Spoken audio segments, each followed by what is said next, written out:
primetime news this evening, telecom providers condemn deliberate vandal attack on their networks.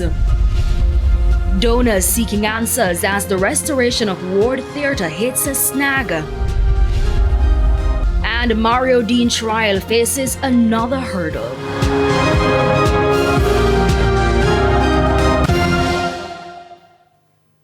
And good evening and welcome to Primetime News on air and online at onespotmedia.com. I'm Archibald Gordon. And I'm Janella Precious. A special welcome to our viewers on TVJ International in the Cayman Islands. Now, with a preview of what's to come in business news, here's Andrea Chizzy Chisholm.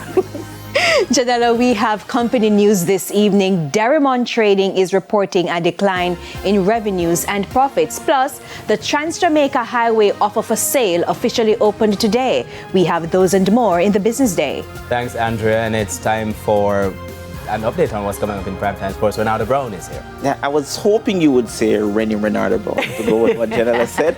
But after 2 days of postponement, the Jamaica Premier League will be back on Wednesday after the PFJL and the referees came to an agreement over money owed to them.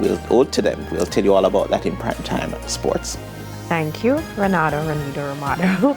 There's also sports commentary, E-Prime, and weather in this newscast. But before the break, the feedback question. And this evening we're asking, what are your views on the trade war between Canada and the United States? Again, what are your views on the trade war between Canada and the United States? Of course, you can share comments online, facebook.com/televisionjamaica, and on X at TVJ News Center. Stay with us, the news in detail right after the break.